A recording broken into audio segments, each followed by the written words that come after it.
What is good, YouTube? Quinn Wade basketball analysis come to y'all with another video. We're going to talk about the breaking news with Lamelo Ball, the rookie of the year favorite so far this season. Not going to be able to finish the rest of the season. The Hornets have been one of the top 8 seeds in the Eastern Conference for majority of the year. Nobody thought that they would be that good. And to be honest with you, nobody thought LaMelo would be this good. People thought that he would be good in the future, but nobody seen him being a 20-point scorer within less than 60 games in the NBA season, especially coming off the bench for majority of the beginning of the season. And to be a guy that can rebound in the past, we knew that that would come, as that has always been his strongest strengths. But it was the scoring that took a lot of us by surprise, being able to shoot the three, being able to get to the paint and finish at a decent percentage for his position, being able to knock down the floater more efficiently than he did in high school and overseas. His offense looked it so much smoother, so much balance compared to what we've seen from his prior years. But it all is about growth. It's all about confidence, and it's all about determination. Being able to see your flaws, being able to work on your game, ask for advice, and being able to work hard to get those areas improved while also being smart. And what I mean by that, knowing when to pass, knowing when to score, and also not shooting shots just to be shooting them. That was one of his biggest problems, was taking tough shots and being able to have the green light to do whatever he wants. The problem was he wasn't being efficient, and he wasn't being the smartest shot selection even coming into this season. But as his coach continued to bench him, as his coach continued to pull him out of games, he realized that the NBA is all about winning. If we're not winning, I'm getting fired.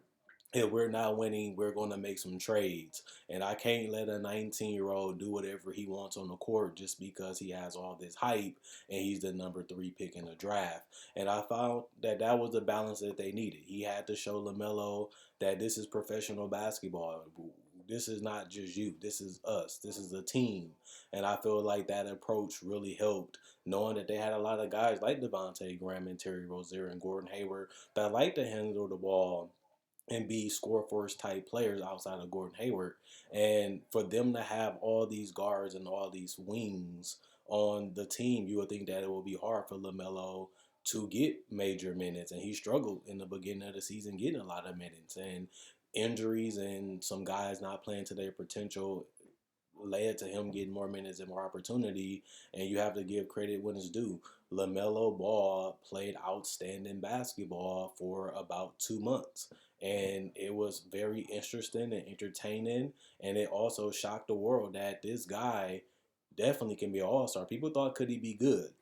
People thought, could he be a starter? Now he showed potential to be an all-star. And that's why so many people looked at LaMelo Ball as a potential number 1 pick, because he had a lot of things figured out and he had the body. You want a guy that is mobile and athletic with good size. And once he put the weight on and the strength on, he'd be, devastating once the IQ and the relaxation and calm down that you need a player to be once they start reading the game right and processing the game right through experience and through growth of playing in the NBA, because it's a different level and obviously playing against different type of competition. But the transition for him has been smooth, and even in the beginning of the season, he never played terrible. So, it's good to see him develop. It is good to see him get better.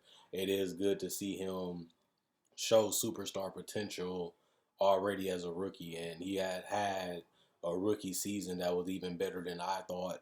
I thought that he had the potential to be a superstar, but at the same time, he really showed it within these last 2 months. And now it's just about him getting back healthy and seeing how they're going to build this team, because LaMelo was a piece this year. Now he's one of the foundation pieces of their future and what they're going to be building when it comes to, achieving a playoff spot. But the question now is, will LaMelo Ball down? Is the Hornets a playoff team? Like, this team has been at the bottom of the East, clinging on to that spot, and you get no replacement for LaMelo because he's not going to play at all for the rest of the year. and he's been one of their energetic difference makers, whether he's on or off the bench. And you don't have no replacement for that. And I don't think you can. His style of play, his IQ, his tempo, his pizzazz, it's just something that they didn't have, and it was a big piece of why they've been successful. I like the coaching that they have. I like the defense to a certain extent that they play with the type of talent that they have on that end. I like the fact that they have Gordon Hayward, who played at an all star caliber level himself, being able to facilitate, being able to shoot the three, being able to also hit the mid range, the floaters, and get to the basket and be an excellent free throw shooter, but also being able to play off the ball and catch and shoot on the ball off the dribble. And those things are what you need to be special as a perimeter player in the league. And Gordon Hayward has all those things still. And that's a big reason why he had the payday. But he has pretty much lived up to what he was doing in Boston, but he's just getting more opportunity and more shots, and he's dependent on a little bit more. And I think that that's going to change with him now that LaMelo Ball is gone. He's going to have to assume that responsibility of being the guy that they run a lot of their offense through and depend on. And the question with him was, can he stay healthy?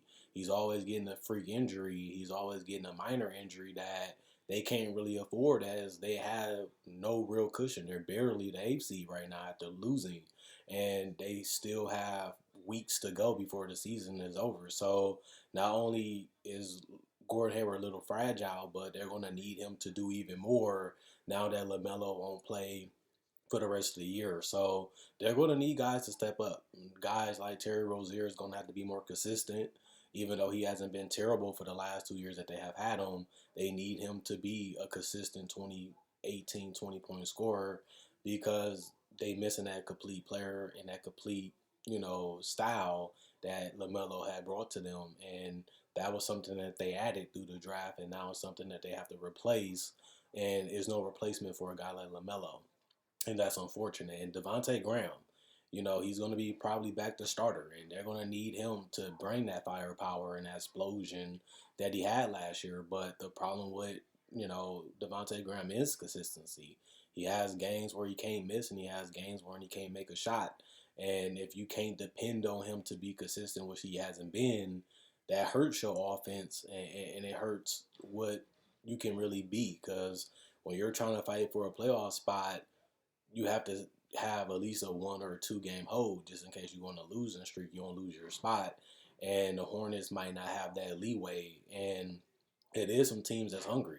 You look at the Raptors; they lost 7 in a row, but they got off to a bad start. They was able to correct it, and they're trying to get a playoff spot. And you also look at other teams that are barely on the outside looking in, and they're coming for that Hornet spot now that LaMelo is injured. So they're going to have to play with urgency. They're going to have to continue to play together, and they're going to have to find some type of some type of push, some type of adrenaline, um, honestly and truthfully, to get that punch.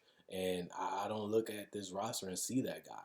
They just going to have to do it collectively, and hopefully they don't have another major injury like the Orlando Magic had multiple, and they're out of the race. And it's just crazy to see other teams like the Raptors underachieve, even like the Pacers. That's a team that they get T.J. Warren back, and they just got Karis LeVert back, and Domantas Sabonis been playing at an all-star level because he was an all-star this year. And you still have Brogdon. That's a team that's on the cuffs of being a playoff team, and they had 2-3 game win streak away from taking a team like Charlotte's spot and locking it up, because they can get healthy, and they're a dangerous team when they have all their pieces and everybody playing. And that's just something that Indiana hasn't been able to have for majority of the season. And it's unfortunate, but it is part of the game, and that's why you have to play together. So we'll see what happened with Charlotte. Honestly, coming into this season, I didn't see them as a playoff team. So I was already betting against them so far. And if I had to be honest, they probably might be a play-in team now that LaMelo goes out, because he had that much of an impact on this team, and he was a difference maker, and he really did help them win games, especially the last 3.5 weeks.